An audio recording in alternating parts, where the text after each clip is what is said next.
Indiana Newsdesk is made possible in part by Maller Grodner Attorneys, providing legal services to clients and the community. Understanding, expertise, results. Bloomington and Indianapolis. LawMG.com.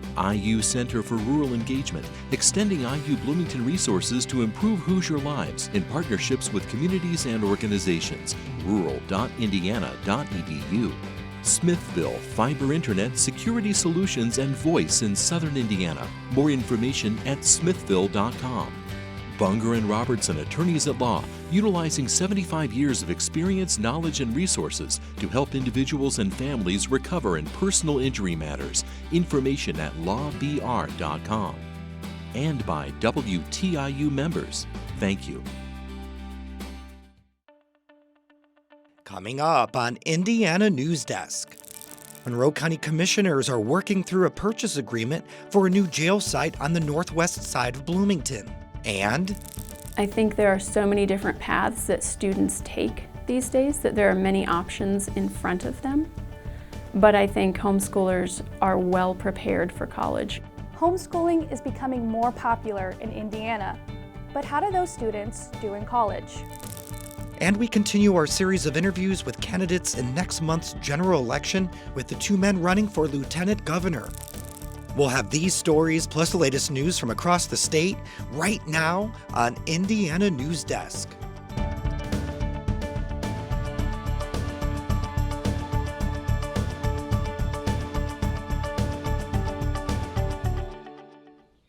Welcome to Indiana Newsdesk. I'm Joe Wren.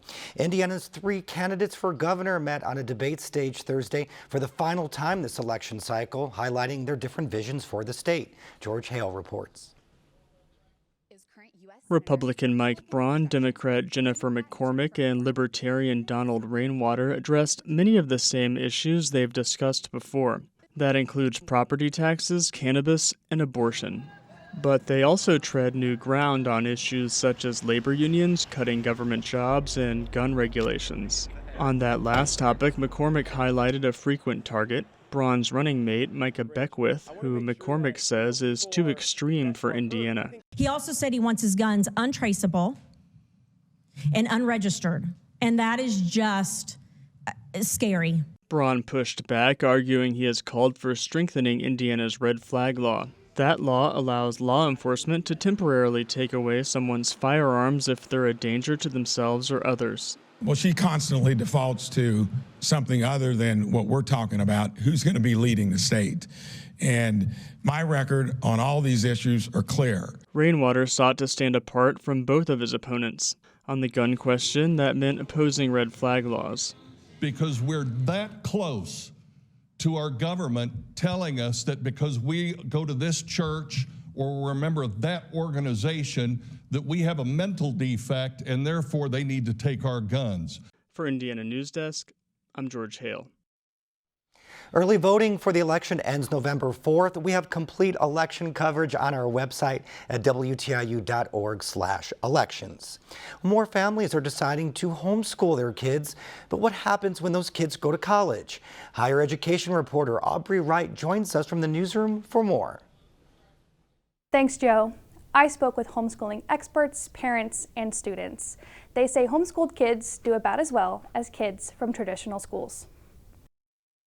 During her senior year of high school, Elise Jedlicka took a class at Ivy Tech Community College. Her professor gave her a list of ways college is different. She needed to take charge of her own learning. And she thought, I get it already. She was homeschooled from kindergarten to senior year. That whole list, that was something that gave me some perspective into what it would have been like in a public high school. Now Jedlicka is a sophomore at Indiana University. She says homeschooling helped her focus on learning and motivated her to enjoy the material. I loved it, and I hopefully homeschool my kids. Homeschooling looks different for every family. Mom of 6, Annie Ludhard, teaches a class for homeschooled kids at a local church. So far, 3 of her homeschooled children have gone to college. I think that kind of lends itself to a college atmosphere, because a lot of college classes, obviously you have a professor teaching, but a lot of it is you have to read the material, you have to do the work on your own at home, and there's a lot of self-management that has to go on there. Between traditional textbook learning at home, tutoring, and SAT prep classes. These high schoolers study science, history, and now finance. This particular class meets every other Friday, but some of our co-ops meet every Friday, some meet every other Friday. It just kind of depends on what the need of that class is. It's hard to say how many students are homeschooled. According to the Department of Education, about 5% of K-12 students are homeschooled. National surveys are the best resource, but experts say it's not a complete picture. Here's Robert Kunzman, the managing director of the International Center for Home Education Research. Indiana is a great example of a state that does not collect information about homeschoolers. So we only know in an anecdotal sense, perhaps, that homeschooling has increased. Indiana doesn't require homeschoolers to register or report data. Instructors must take attendance, and classes should be equivalent to public school. Families and students have a lot of freedom to homeschool in Indiana. They find that beneficial when they get into college, because in college students make a lot of their own choices about classes they're going to take and how they're going to spend their time. And homeschooling allows children to explore that freedom more before they get to college. To Kunzman, homeschoolers do about as well in college as public school students. There aren't many dramatic differences. He says there are other, more pivotal factors that impact how well homeschoolers do in college and in life. In terms of family demographics, income levels, parental education levels, that those tend to be more significant factors, regardless of whether a student is homeschooled or conventionally schooled. Jedlicka says at first her biggest struggle was note-taking because she didn't have lectures in high school. Some limited data shows homeschoolers struggle more with math or long research papers, but they may also handle reading and self-directed learning better. As with traditional schools, Kunzman says some homeschooling students' situations are very impressive and students will excel. Others might be unimpressive and neglectful. I think it's not all that dissimilar from what we'd find in conventional schooling, but we certainly can't say with any confidence that homeschoolers perform better or worse. Though homeschooling is growing, Sager can't predict if colleges will see more homeschoolers in the future. I think there are so many different paths that students take these days that there are many options in front of them.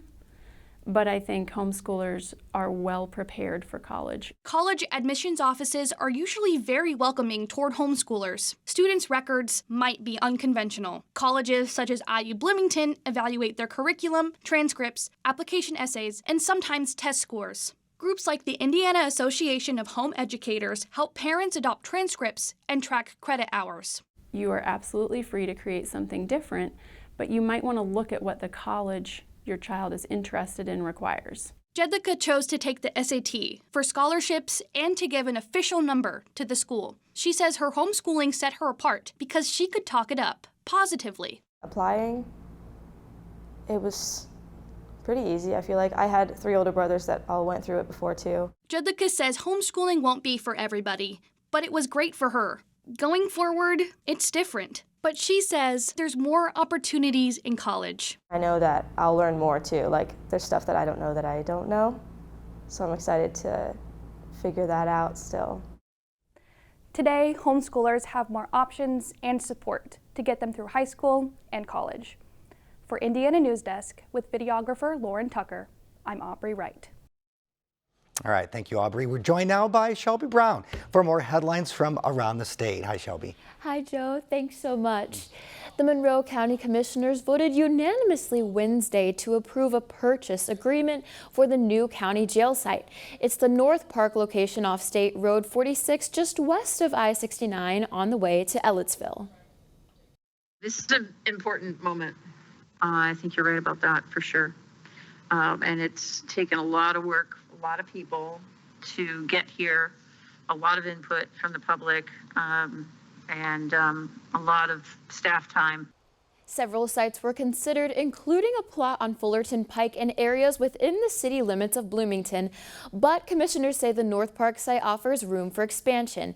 Critics of the North Park location say building a jail will deter others from building nearby and stifle economic development. The Bloomington Fire Department is ready to set up shop in Fire Station 1, more than 3 years after it suffered extensive damage in the 2021 flood downtown. It's an interesting feeling because when we left here 3.5 years ago, the idea was not to ever come back here. But the city opted to renovate the station on 4th Street and Thursday hosted a ribbon cutting ceremony.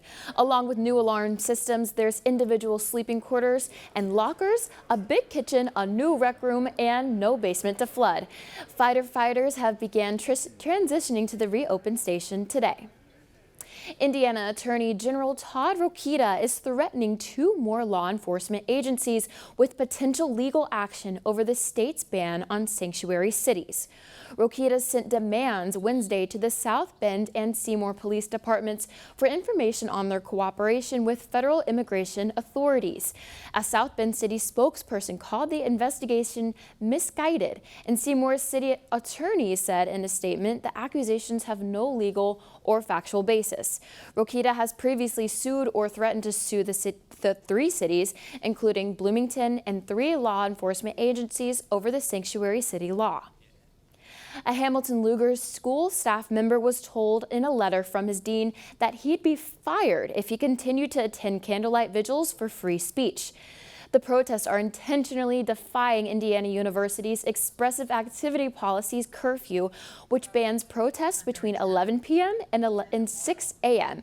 More than 24 people have been sanctioned for attending them. Freedom of thought, freedom of expression, freedom of speech, and freedom of religion are core principles of the idea of the university and of the American Constitution. IU has rejected these principles in an attempt to silence speech, particularly speech which humanizes the Palestinian people.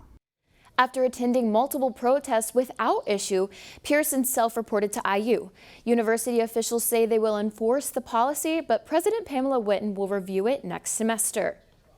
And College Game Day is ESPN's popular, high-energy show that airs on Saturday mornings before the football games start. It moves from campus to campus, usually based on a team's success. This Saturday, it'll be at Indiana University. Elise Perry reports.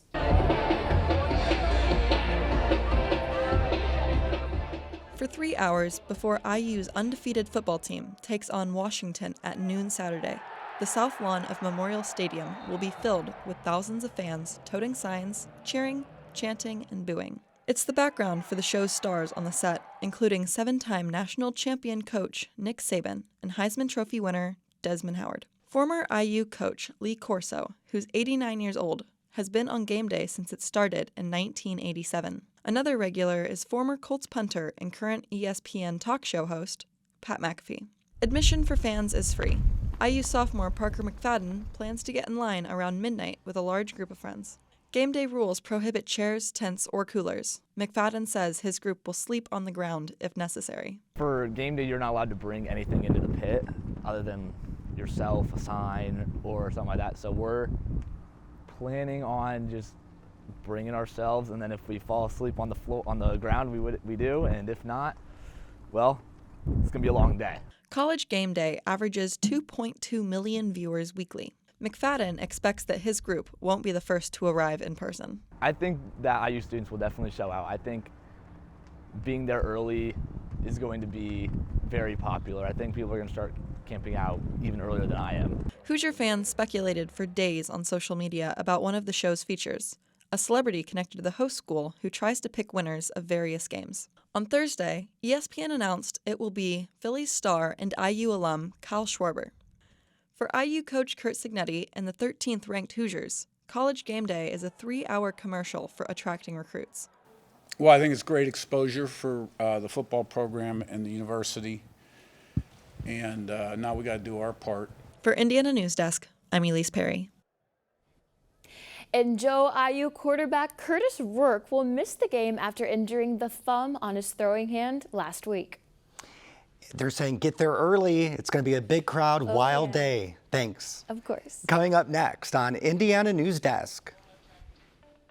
We sit down with Republican Micah Beckwith and Democrat Terry Gooden, the candidates for Lieutenant Governor in Indiana.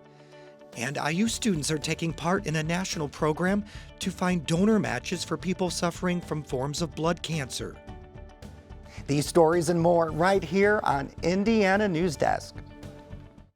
Fall in love with public media. WFIU WTIU Open House. Thursday, November 14th, 5 to 7 p.m. at the Radio TV Building, 1229 East 7th Street in Bloomington. Meet your favorite WFIU and WTIU personalities, take a tour of our broadcast facilities, and get an insider's look at the world of public broadcasting. Light hors d'oeuvres, desserts, and beverages will be provided. This event is free and open to the public. More information at WTIU.org/events. Welcome back to Indiana Newsdesk. Republican Micah Beckwith and Democrat Terry Gooden are running to be the Lieutenant Governor of Indiana. Our Ethan Sanwise sat down with both. First up, Micah Beckwith, a pastor from Noblesville. So you mentioned that you would be a check and balance on the governor when you're elected. So, like we were talking about before, Lieutenant Governor historically has been a little bit more ceremonial. I mean, how do you see your influence playing out in the State House? I just saw a lack of accountability over the last probably 6 to 8 years in Indiana governance. And I thought the Lieutenant Governor could be one more voice for the people in that State House fighting for the people. You described yourself as a Christian nationalist before.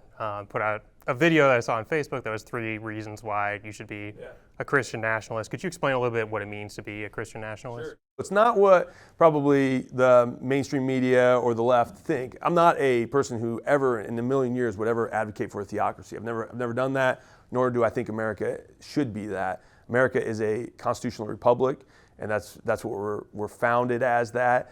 We are rooted in Judeo-Christian principles, though, and that's, as a Christian, it is important for Christians to get involved in whatever nation God has placed them there. It's a stewardship issue. So to me, Christian nationalism is being a steward of what God has given you. So what is the role of people who are, religious minorities in a Christian nationalist America? Anyone's welcome to be part of this amazing nation, right? I don't care if you're a Christian, atheist, Muslim, Hindu, whatever it is. But our foundations are our foundations for a reason. And Christian foundations have basically birthed Western civilization.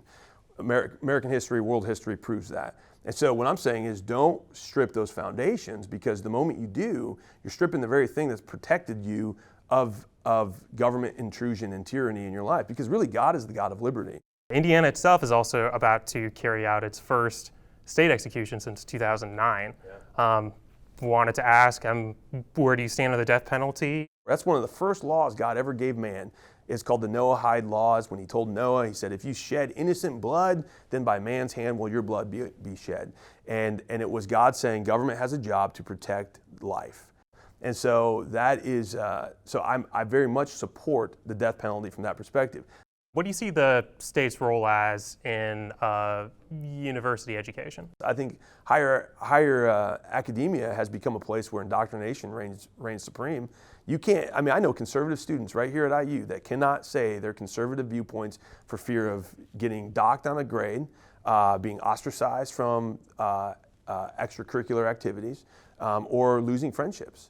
And I hear that all the time about IU. I hear that, you can't be a conservative and go to IU, at least openly. That's not freedom. That's not tolerance. That is the opposite of that. And yet we have professors and administrations in places like IU that are saying, if you're conservative, keep it to yourself. But if you're on the left, then, the sky is yours, the floor is yours. And so that has to stop. Next up is Terry Gooden from Austin. He served 20 years as a state representative. So, you grew up on a farm, right? Yeah.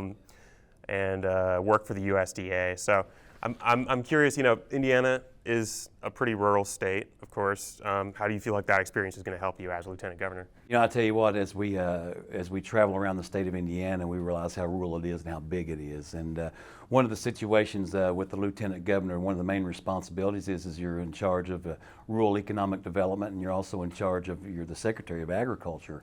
So it's going to work very well in the McCormick-Gooden favor whenever we're elected, because that's my background. That's who I am. I grew up on a small farm in Scott County, Indiana. We raised beef cattle, and I bring that farm work ethic with me everywhere I go, and you don't finish the day until the job's done.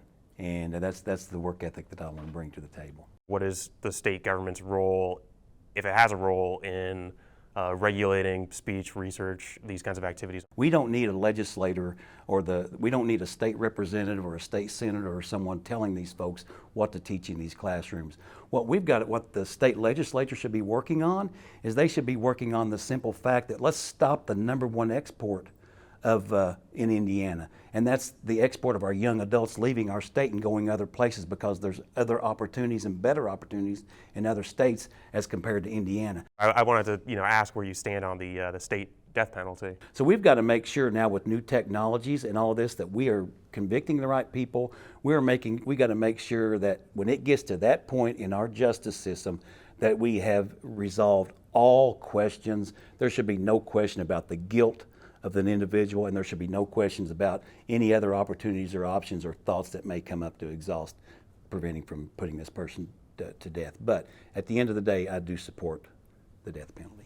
Talking about Braun and Beckwith, how do you think that you and Jennifer McCormick would work together compared to how those two would work together? Jennifer McCormick chose me to be her running mate. I openly accepted that because I want to work with her to move the state of Indiana forward. As we know, Mike Braun chose someone else to be his running mate. Micah Beckwith got mad because he wasn't asked to the prom. He runs against that person and wins. And so now you have that disconnect. I think, some people in Bloomington who might say that you're not progressive enough. I think the most important thing that the progressives understand is the fact that we will sit down and we will listen to them, and if the thoughts and ideas that they're bringing to the table are legitimate and we can implement those, then we're going to listen and we're going to be able to implement those. The other folks won't even listen to them. I mean, it's like they consider them out in, literally left field. You can find the full interviews with Beckwith and Gooden, complete election coverage on our website, WTIU.org/elections. IU Gift of Life is part of a national organization working to find rare tissue type matches for people suffering from life-threatening forms of blood cancer. Those patients need stem cell or bone marrow transplants. And as Claire Tips reports, that's where student volunteers come in. What's up, man? Hey. Got 20 seconds? Sure. Help us cure blood cancer? For many, the cure starts with someone who did 3 quick swabs on the inside of their cheek. The swab kit is then sent back to a lab. And then you just fill that out, you get a green check mark, and then you can talk to Natalie, and she'll help get you swabbed. The odds are long, but there might be a match in the Gift of Life National Marrow Registry. That to me is really important. Like, how can I as a leader help get us out there and really educate everyone on campus about what Gift of Life is.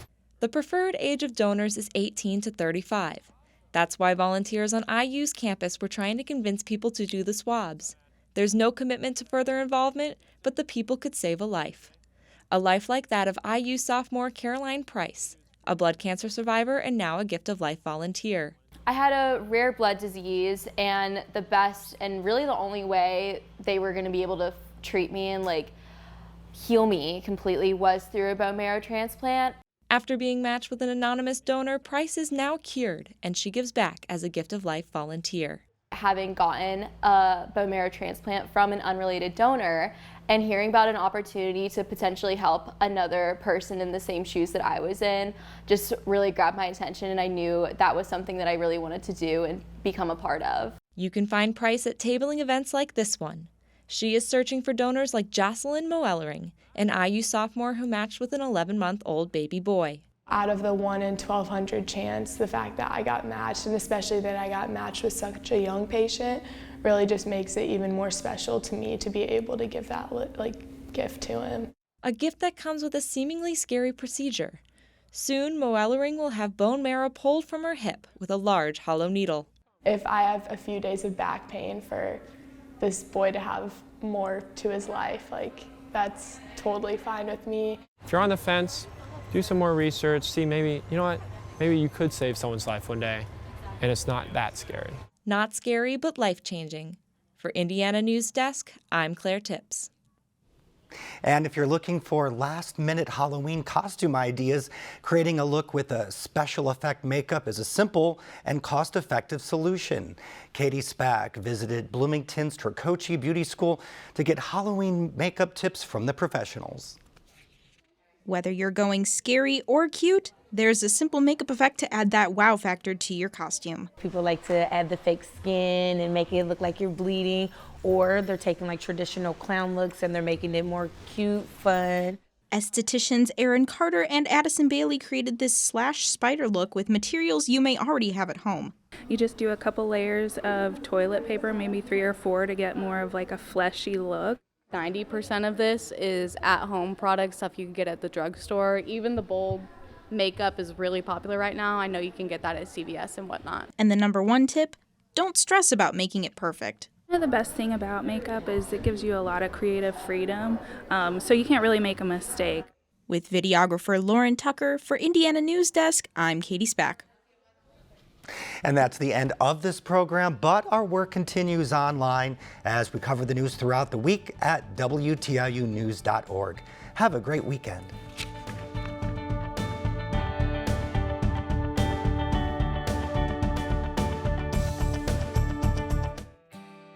Indiana Newsdesk is made possible in part by Maller Grodner Attorneys, providing legal services to clients and the community. Understanding, expertise, results. Bloomington and Indianapolis. LawMG.com. IU Center for Rural Engagement, extending IU Bloomington resources to improve Hoosier lives in partnerships with communities and organizations. rural.indiana.edu. Smithville Fiber Internet Security Solutions and Voice in Southern Indiana. More information at smithville.com. Bunger & Robertson Attorneys at Law, utilizing 75 years of experience, knowledge, and resources to help individuals and families recover in personal injury matters. Information at lawbr.com. And by WTIU members. Thank you.